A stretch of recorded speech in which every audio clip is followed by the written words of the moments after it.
Well, it's been quite a while since I've made a video. According to my YouTube Studio app, it's been about 55 days because every time I open it, it tells me that, and it also tells me that I've made zero money, have no subscribers, and my watch time is down multiple hundreds of hours.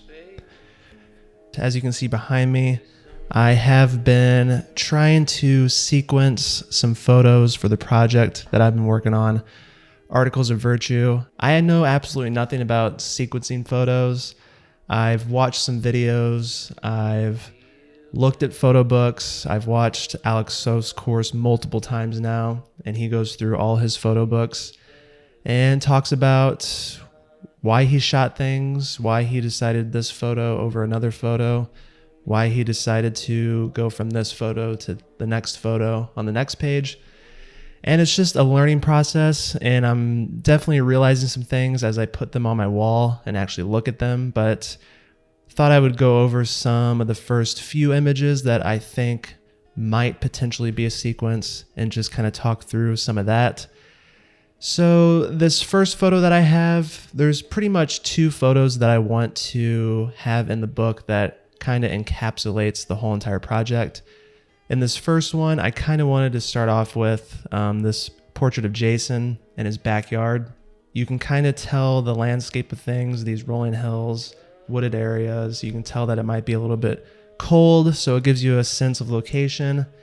But I like this portrait because it's a little bit different compared to all the other portraits that you will see later on.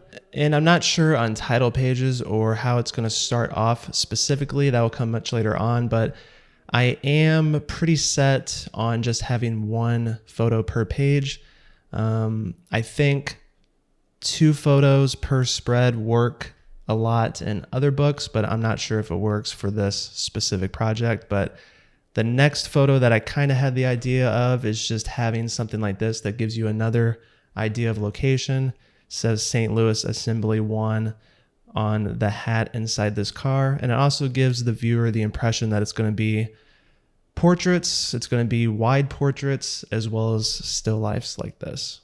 This next one that we have is a portrait of Jim just outside his garage, and I like having this one. I like the broken glass on the ground. I like the skeleton in the foreground that kind of matches Jim's stance. I like the skulls. I like the go away sign. It kind of just gives you the sense that you're not supposed to be here. And I kind of like starting off with that and then moving closer and moving inside the garages, moving closer to the people in general. And the next one kind of just moving on into Jim's garage. This was actually much later on. And I found this composition up on the right side of his garage. And I just like it because, again, it's like we're moving in closer to these individuals and getting a better sense of what they have and kind of how they live their lives. And I like this one specifically because this Chevrolet car hood is in pristine condition. There's not a scratch on it. It just looks like it's in really good shape. And then it's leaning up against a wall that doesn't even have drywall and it's unfinished. I also like the wires hanging down and the hubcap on the left. And then you have the cane on the right that just kind of ties into this whole idea of antiquity and being old and kind of aging and stuff like that. This next one is a portrait of Bob, and I like this one because it's a headshot and it kind of gives the viewer the idea that there's going to be, like I said, portraits, landscapes, headshots, still lifes, inside, outside garages, things like that. And this is kind of the last one where you will see pretty much everything that's going to be in the book.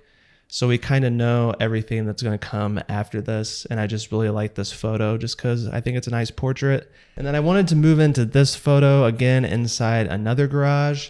This is actually Ken's garage, and he has this photo of Carl Perkins. I believe he was a singer, but I kind of like it because it kind of matches the portrait that comes before it. And this one overall, it has just a lot of details in it. The newspaper clipping above the portrait kind of gives you, if you look closely, the story of Ken and his Edsel and what he drives. You can kind of see Ken driving around in his car, the calendar, the stitched photo down at the bottom, and then you have the Polaroids on the left that kind of just add to the character of the photo. And apparently Carl Perkins, the singer, tried to buy Ken's Edsel a long time ago, and he gave him a signed photo in order to try to persuade him to do it, but Ken didn't do it, and he decided to take the photo, which was pretty cool. And then this next one, this is not Ken, but I kind of wanted to play off the idea of the light blue car leading into another light blue car.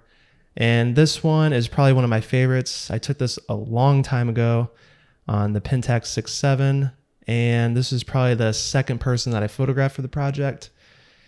And this one I like specifically because you have the American flag, you have the pristine car in the background, and then you just have Steve in his everyday clothing, the dirty shirt, the shorts, and the New Balance tennis shoes. It's just a nice juxtaposition between everything, and it kind of leads into the next photo. And this is kind of playing off the flag that came before it. He has the American flag hat, and I just like this portrait because if you're looking at this, Lenny looks like a person that you don't want to cross, but the conversation that I had, he was a nice gentleman and we had a lovely conversation. But I just like the connection between the American flag hanging in the yard and the hat that Lenny is wearing here. And I took this when we went to Colorado for the wedding. Emma and I, we were actually eating breakfast, and this gentleman pulled up in a raised El Camino, and I wasn't going to take his portrait, but Emma kind of convinced me, so I went down there, and I ended up taking this first photo, and this photo is kind of boring. There's not much going on. The lighting was super flat, and as I was sequencing this, and as I was putting photos on my wall, I realized pretty quickly that there's a lot of things that I still need to photograph to complete this project, and one of the things is photos like this inside the car, getting details, getting things that kind of tie into the overall idea of everything. You can only take so many photos of people just standing in front of their cars, and it gets kind of boring and old really fast unless you have someone that is very interesting or a scene that is very interesting, which doesn't happen a lot. But I like this photo because it ties into the last one, being a father. And this was actually Bob's baby shoes that he has hanging from his rearview mirror, which I thought was pretty cool. And then I took this third one that just is bad overall. Overall, this photo is just pretty boring. Again, pretty flat lighting, and just doesn't make for an interesting photo. When we were in Colorado, I wanted to try to embrace digital. I took plenty of digital photos at the wedding that I photographed. And after that, I took a month-long break. I didn't photograph a single thing, and I just wanted to kind of chill and kind of get back the urge to go out and photograph. And I think if you're feeling like you need a break, if you're feeling a little burnt out, it's better off just to take a break, let things relax a little bit, not worry about taking photos, and then kind of just go back at it whenever you have the urge to. And if that's 30 days, if it's 60 days, if it's 3 months, it's kind of just up to how you feel, and you don't have to feel bad about taking a break.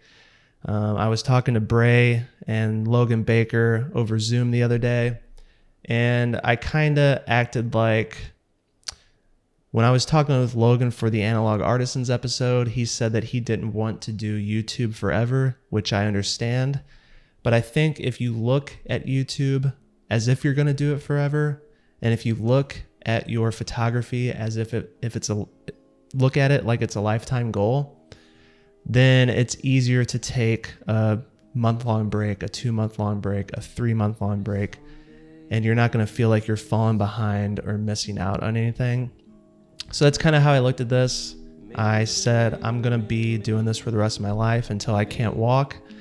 And a month or 2 months isn't long in the grand scheme of things. So there was no pressure to make photos. And I ended up going out to Jerseyville, Illinois, which I had never been to before, and just wanted to make some photos and potentially try to find someone for Articles of Virtue. Maybe, baby, maybe someday be a rock star.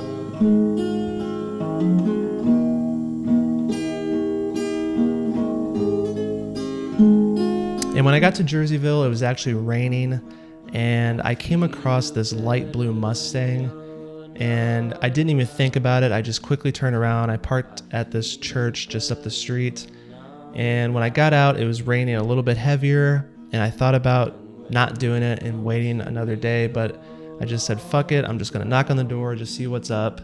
And when I knocked on the door, a lovely lady by the name of Jet opened up the door, and she was wearing a red skirt, had a red flannel on, and a red flower in her hair. And I thought, amazing, I'm going to need your portrait. So I asked her, and she said yes, and I got this lovely portrait of her in front of her Mustang, and I just love this photo because of not only the outfit that she was wearing, but everything. It's a perfect outfit. It's full of character. You can see a little bit of the background. I like the awning. I like the light blue Mustang. The flower in her hair is perfect. And I ended up taking 2 full body portraits, but I like the one on the left more just because it's a little bit tighter. And I kind of like her stance overall. Then I moved in for a closer portrait, and I took this first one, which is okay. I wasn't too big of a fan of it, and I moved in even closer and took this one. And this is kind of where 4x5 shines with the movements that you can do. Just use a little bit of swing on the front standard, got both her eyes in focus, and was able to capture her personality, and that lovely red flower in her hair. So the next day, I actually wanted to go back out to Illinois, and I went back out to Alton, Illinois, which I've been to before. I took photos there one afternoon, but it actually started to downpour on me, and I had to cut things short.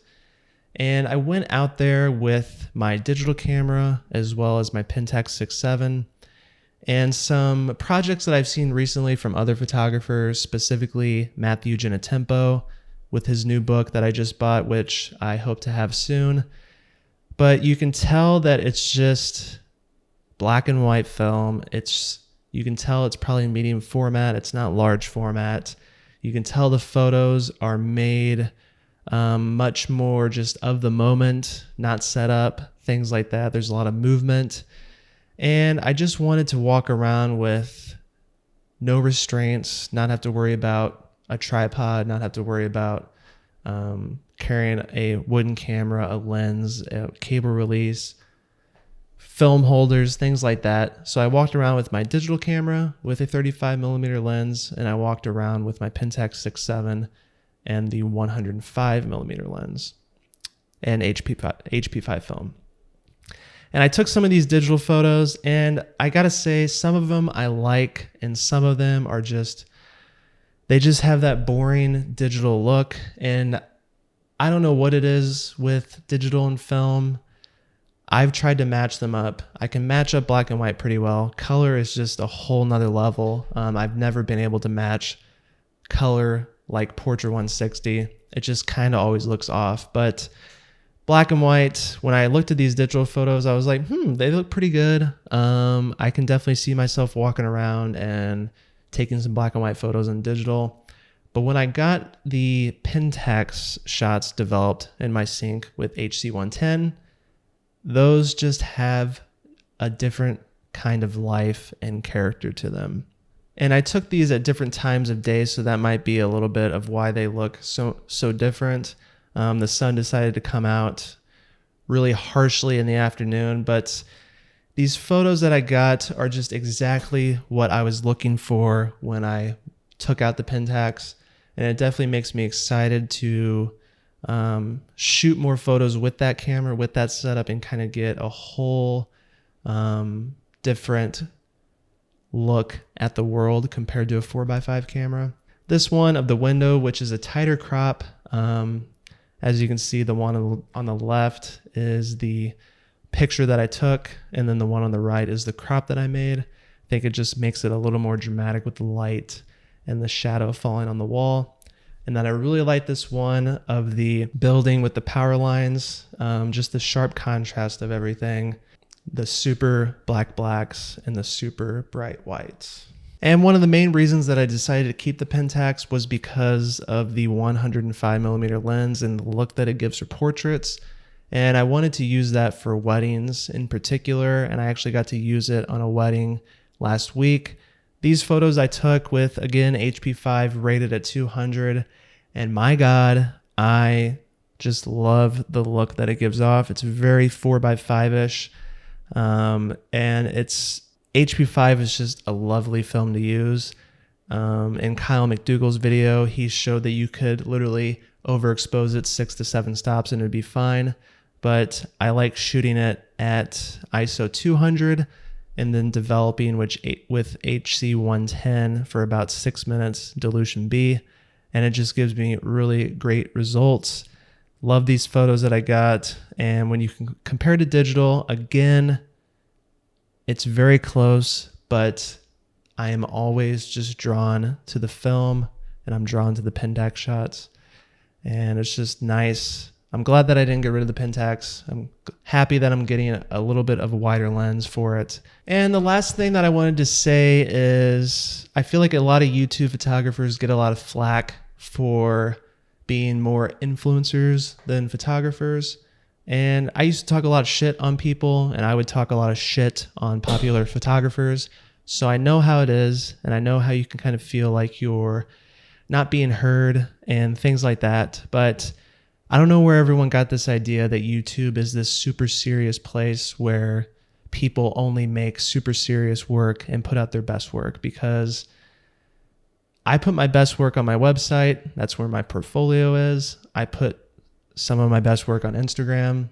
It's more of a curated page. You don't come to a YouTube channel, at least my YouTube channel, to see perfect ideal situations. You come to my YouTube channel to see mistakes. You come to see me just thinking and saying what I feel. It's for growing as a person. It's for growing as a photographer. When I started this channel in 2019, I said, this is to show my process as I learn film photography, as I learn photography. And people may critique me for having bad work or bad videos or forgettable work, but at the end of the day, at least I won't be unoriginal. And that's wise words from Will Hunting. And the last thing I need to say is, how do you like them apples?